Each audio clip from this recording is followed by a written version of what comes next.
Honda has released a new generation Civic. It's 11th vehicle to wear this nameplate. And as is the trend in the industry nowadays, it is slightly larger than before and also electrified. In fact, in Europe, you can only get it as an electrified model.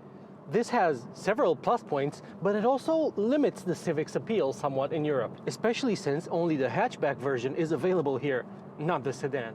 So the only one you can get is the Civic eHEV, which uses a similar hybrid system to other Hondas that also wear this moniker. And just like other eHEVs, in this vehicle, the gas engine doesn't actually drive the wheels. So it's a 2-liter Atkinson cycle 4-cylinder that is used as a generator most of the time. It only drives the wheels when you get above like 70-ish kilometers per hour. Otherwise, it is just used to top up the 1 kilowatt-hour battery pack that's located under the bench seat in the back. The actual traction motor is electric.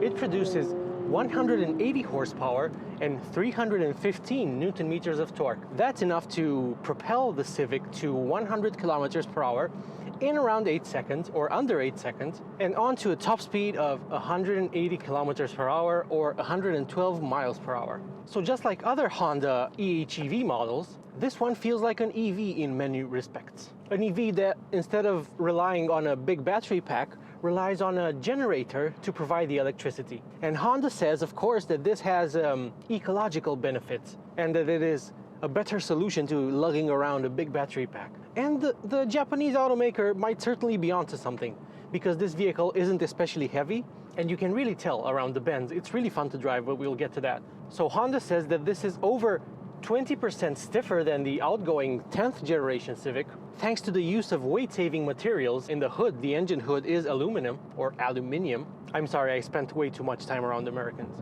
And the hatch in the back is not metal. It is actually made out of a special resin, and that too is another weight-saving measure. Space in the trunk is pretty good for a vehicle in this class. It's 410 liters, or over 1,200 liters if you fold down the rear seats. A word of warning though, even though the rear backrests do fold down, revealing a lot more space, there is a step, so it's harder to push things all the way back. Although it's not a vertical step, it's kind of like this at an angle, so if you push hard enough, your luggage will eventually make it all the way to the back. I also like Honda's parcel shelf, although I couldn't call it a shelf because it's like a roll-up deal that has no structural rigidity, so you couldn't put anything on it. But it is nice because you can very easily extend it and you can very easily take it out. There's like a small release that you have to pull and you can just extract it with ease. Definitely a nice solution. If you opt for the advanced version with the 12-speaker Bose sound system, that actually adds a subwoofer in the trunk that takes up, I think it's 4 or 6 liters. So it's ever so slightly less roomy in the back, for cargo that is. And it also reduces the width slightly, so take that into account. And that's especially important because there's quite a bit of intrusion, I think, in the trunk area, the cargo area, more so than in other vehicles, I would say. And since this vehicle has a fastback style roof that slopes down, this of course has a negative effect on headroom. I'm 183 centimeters tall and I just about fit. I do have to slouch down ever so slightly, but it's okay. Anybody taller than me might have a hard time being comfortable on a long journey. I do appreciate that even though the front seat is quite low, you can slide your feet underneath it, and that for me adds to the comfort. The plastic on top of the door cards in the back, even though it looks like the one in the front, is actually hard and scratchy as opposed to soft and squidgy. But overall, being a passenger in the back in the new Honda Civic is actually a pretty good experience, especially considering how steeply raked the roof is. The front seats are reasonably sporty. They have good lateral support. In my tester, they have a part leather combination. You can get the driver's seat nice and low and get a very sporty driving position. One thing I don't like about the seats though is that they don't really offer enough thigh support. I feel that the seat base could have been a bit longer to to support your legs better on longer journeys, because I feel that my legs are up in the air in this car and they are not as well supported as I would have liked. I really wish this vehicle would have offered like a sport seat option. with an adjustable thigh support. That would have made all the difference for me, I think. Otherwise, there's nothing to criticize. Honda makes some of the best seats in the business. The steering wheel has a lot of adjustment, and you can really feel nice and sporty in this vehicle. It's great. And there's plenty of headroom for taller passengers. I have the seat cranked all the way down because why wouldn't you? And the vehicle feels very sporty. I also like the shape of the steering wheel, which can be optionally heated, but it isn't in this case because I'm driving the Sport, not the top of the range Advanced model. Even though Honda in other markets does offer a smaller infotainment screen, in Europe it only offers this 9-inch screen, although you can get 2 flavors of digital dials. My Sport tester has the part digital setup with a 7-inch display on the left and an analog speedo on the right. You don't really notice where the screen ends and where the analog part begins, and it's a very nicely integrated solution. I think I actually prefer it to a fully digital setup. The infotainment screen is a touchscreen. It runs very well. It runs Apple CarPlay natively, and you can also enable Android Auto, which this has, but I don't have an Android phone, so I can't test it out. But it has both solutions, and even when you don't use them, the car's standard infotainment system is adequate. There's little to complain here, to be honest. I like that this interior has an old school vibe to it. It feels somewhat retro and analog, and it has this very cool and continuous grille that runs from the center console all the way to the right.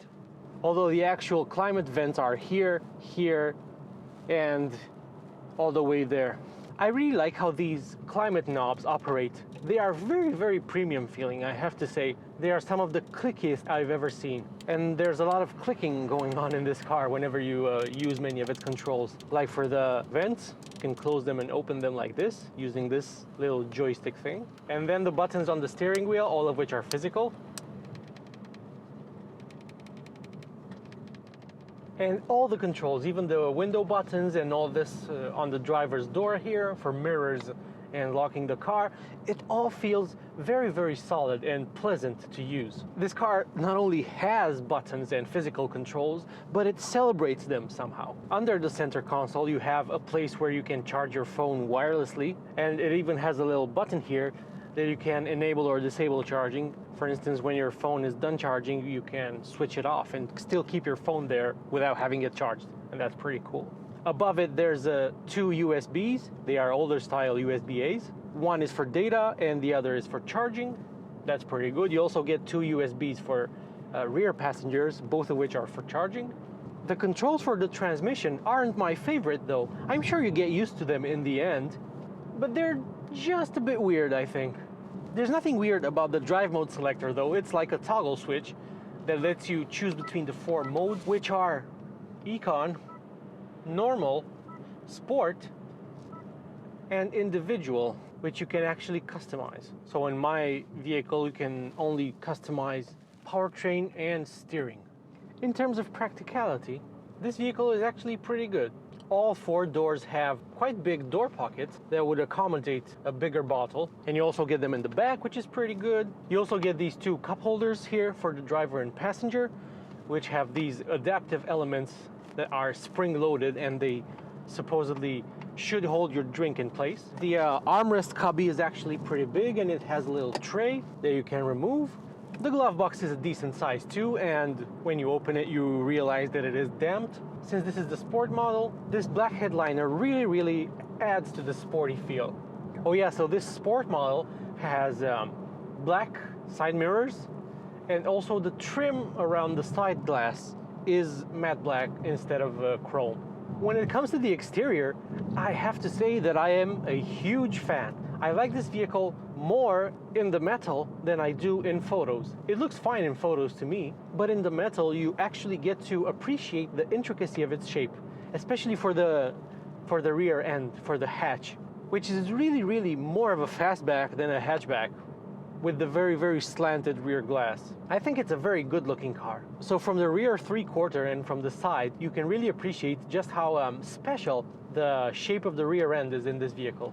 I don't know if it was Mazda with its very bold looking 3 hatchback that prompted Honda to do this. Probably not. But now I guess the Civic has a similarly polarizing rear end design that some people will love, like me, and others will hate and will just want the sedan, which, by the way, isn't available in Europe. The headlights and rear lights are full LED, whichever version of the Civic you go for, although surprisingly, the indicators still use halogen bulbs for whatever reason. I do like where the third brake light is integrated in the back, as it gives the impression of a full width light bar when you're braking, obviously. I also like that there's like a little ducktail style spoiler integrated into the hatch. I think that looks really, really nice. I also like the 18-inch wheels that this vehicle is equipped with. They are very, very sporty looking. The front end design is also very sporty. I think the bumper is overtly sporty in the way it is designed. I mean, you're not gonna mistake this for a Type R, but you're not gonna think that it's a slow and boring vehicle either, which it really isn't. Because when you put it in sport mode, the steering sharpens up and throttle response is also improved. Well, it's not throttle response, it's more like acceleration response or electric motor response. When you show this car a few turns, you really appreciate how sharp the steering is and how connected it feels and how little body roll the vehicle has. Even though the vehicle doesn't have adaptive dampers and the suspension isn't, or it doesn't feel like it's bone jarring. It is sporty, but it's not uncomfortable. This is really planted. It's very, very good.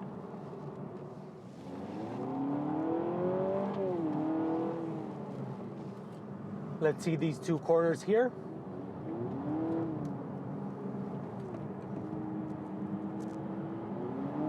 Very, very sure-footed and fun. This is probably one of the sharpest vehicles in its class right now. It's up there with the Ford Focus.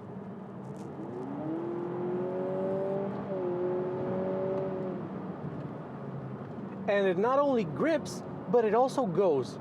So let's talk about how this powertrain feels. The response to any prod of the go pedal is instant. It actually simulates gears too, and you get a distinctly VTEC-esque sound pumped through the speakers. The paddles behind the steering wheel don't change gears though. They are actually just used to control regenerative braking, which in this vehicle is nowhere near as strong as in an actual EV. But you can control it, and it might certainly be useful when you're going down a mountain road where you wouldn't want to use the friction brakes as much. But it really, really pulls. So let's do a launch now that the road is clear. Let's disable traction.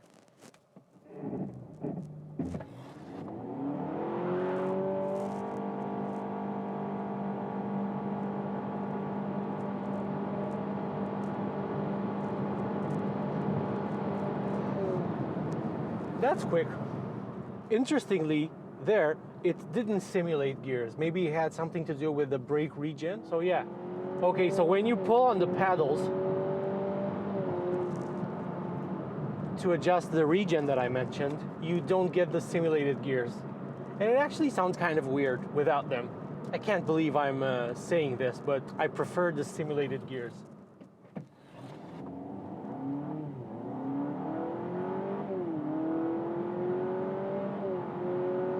And it even gives you a slight jolt. I mean, it backs off the power delivery for a second when it changes gear to really give you the impression that cogs have been swapped. It's a believable system. As other reviewers have said, I don't mind being lied to in this way, especially since the trade-off would be having the engine revved to like 6,000 RPM constantly whenever you're accelerating hard. I really like this powertrain though. I honestly was expecting it to make the car dull, even though it has 180 horsepower and plenty of torque. In the Civic, the eHEV powertrain is really brisk.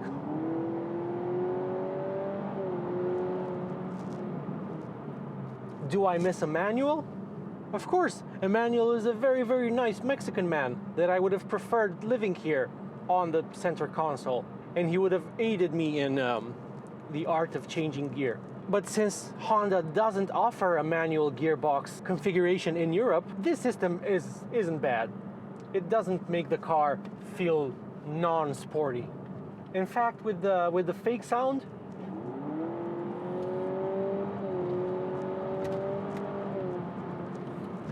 it's actually amusing.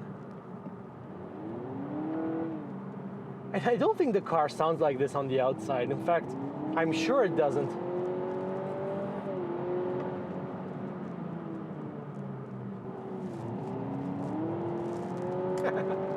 This is a fun car, and I like it more than I did its predecessor.